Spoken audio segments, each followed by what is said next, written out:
شہنشاہ اکبر بیربل کی ذہانت کا متعارف تھا۔ بیربل نے شہنشاہ اکبر کے ساتھ تقریباً 30 سال کام کیا اور ان 30 سالوں میں اس نے اکبر عظیم کے دل و جان میں گھر کر لیا۔ بیربل، جس کا نام اصل مہیش داس تھا، اکبر عظیم کے 9 رتن میں سے بڑا ذہین اور چلاک تھا۔ بادشاہ اس کی حاضر دماغی سے خوش تھا۔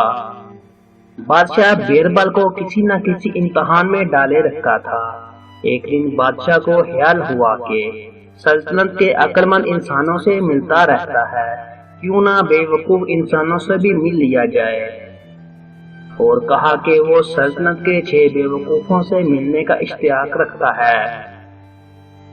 بادشاہ نے بیربل کو حکم دیا کہ جاؤ اور شام تک 6 بے وقوفوں کو دربار میں پیش کیا جائے۔ بیربل حضور والا، میں حتمی المکان کوشش کروں گا کہ آپ کی خواہش کو عملی جامہ پہنا سکوں۔ بیربل شہر کی گلیوں میں بے وقوفوں کی تلاش میں مارا مارا پھرنے لگا۔ اچانک اس کی نظر ایک آدمی پہ پڑی جو تالاب میں لیٹا ہوا تھا اور ہاتھ پاؤں اٹھائے ہوئے تھا۔ بیربل، بھلے آدمی، تم کیا کر رہے ہو؟ آدمی، میں اٹھنا چاہ رہا ہوں، میں اپنی بیوی کے لیے کپڑا خریدنے جا رہا تھا اور غلطی سے اس تالاب میں گر گیا۔ بیربل، تم اپنے ہاتھوں کا سہارا کیوں نہیں لے رہے؟ آدمی، حضور، میں نے اپنا ہاتھ ناپا ہوا ہے جتنا کپڑا میری بیوی کو چاہیے۔ اگر میں اپنا ہاتھ پانی میں ڈال دوں گا تو ناپ کا کیا باقی رہ جائے گا؟ پھر میں اپنی بیوی کے لیے کپڑا کیسے لوں گا؟ تالاب میں لیٹے آدمی نے جواب دیا۔ بیربل، اچھا تو میں تمہاری مدد کرتا ہوں۔ یہ کہہ کر بیربل نے ہاتھ آگے بڑھایا اور اسے تالاب سے نکال لیا اور اسے کہا کہ تم میرے ساتھ چلو اور کوئی سوال نہیں۔ آدمی راضی ہو کر بیربل کے ساتھ ہو لیا۔ ابھی وہ تھوڑے ہی دور گئے ہوں گے کہ ان کا سامنا ایک ایسے آدمی سے ہوا جو گھوڑے پر سوار تھا اور سوکھی گھاس کا گٹھڑا اپنے سر پہ رکھے ہوئے تھا۔ بیربل نے اسے دیکھ کر کہا، ارے میاں، تم اس گھاس کو گھوڑے کی ذہن پر کیوں نہیں باندھ لیتے؟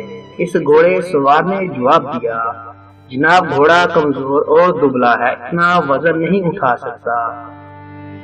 بیربل نے اس کا جواب سن کر کہا، واہ رے نصیب، ارے یار، مجھے تمہاری ہی تلاش تھی، تم بھی چلو میرے ساتھ اور کوئی سوال نہیں۔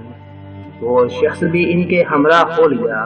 ابھی یہ تینوں تھوڑے آگے ہی گئے ہوں گے تو ایک شخص پہ نظر پڑی جو اکیلے باتیں کرتے ہوئے بھاگتا جا رہا تھا۔ بیربل، ارے میاں، کہاں بھاگ رہے ہو؟ ذرا دیکھ کر اور سنبھل کر چلو۔ آدمی، میں تو اپنی آواز کو پکڑنے کے لیے اس کے پیچھے بھاگ رہا ہوں اور راستے میں تم لوگ آ گئے۔ بیربل نے کہا، تم بھی میرے ساتھ چلو۔ وہ بھی راضی ہو گیا۔ اب اندھیرا ہو چکا تھا۔ بیربل کے پیچھے 3 بے وقوف آ رہے تھے۔ جب بیربل ان تینوں کے ساتھ شاہی محل قریب پہنچا تو اس کی نظر ایک آدمی پہ پڑی جو اپنے آپ کو جھکائے ہوئے کچھ ڈھونڈ رہا تھا۔ بیربل، ارے میاں، کیا ڈھونڈ رہے ہو؟ آدمی، ارے بھائی، میرے سونے کی انگوٹھی محل کے اس پار گم ہو گئی ہے۔ بیربل، تم اپنی انگوٹھی وہاں کیوں نہیں ڈھونڈتے، یہ جہاں گم ہوئی تھی؟ آدمی بولا، جناب، جہاں انگوٹھی گری تھی وہاں اندھیرا ہے، جہاں روشنی ہوگی وہیں ڈھونڈوں گا نا۔ بیربل نے اس کو بھی انگوٹھی دینے کی لالچ دے کر اسے بھی اپنے ساتھ لے لیا۔ وہ بھی راضی ہو گیا۔ اب بیربل ان 4 بے وقوفوں کو لے کر عظیم بادشاہ کے دربار میں حاضر ہو گیا اور عرض کی، حضور، آپ کا اقبال بلند ہو۔ بادشاہ سلامت کی خواہش کے مطابق بے وقوف اشخاص دربار میں حاضر ہیں۔ اکبر عظیم بادشاہ، بیربل، تم کیسے کہہ سکتے ہو کہ یہ احمق ترین ہیں؟ بیربل نے عرض کیا، حضور، ان کی حرکتوں کی وجہ سے بھانپا ہے کہ یہ احمق ہیں۔ اور پھر بیربل نے بادشاہ سلامت کو ان کی احمقانہ حرکتوں کی تفصیل سے آگاہ کیا۔ اکبر عظیم نے تفصیل سننے کے بعد کہا کہ میں نے تو 6 بیوقوفوں سے ملاقات کا کہا تھا، مگر تم 4 لے کر آ گئے ہو۔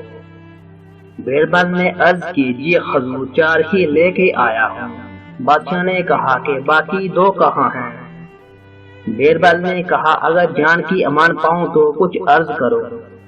اکبر عظیم نے کہا اجازت ہے۔ بیربل نے عرض کی حضور 4 بے وقوف یہ ہیں اور جو باقی 2 بچے ہیں ان میں سے ایک آپ ہیں اور ایک میں، اور وہ اس طرح کہ آپ نے احمقانہ خواہش پیش کی اور میں نے اس احمقانہ خواہش کو پوری کرنے کی حامی بھر دی۔ شہنشاہ اکبر بیربل کے جواب سے لاجواب ہو گیا اور اس کی حاضر دماغی پر داد دی۔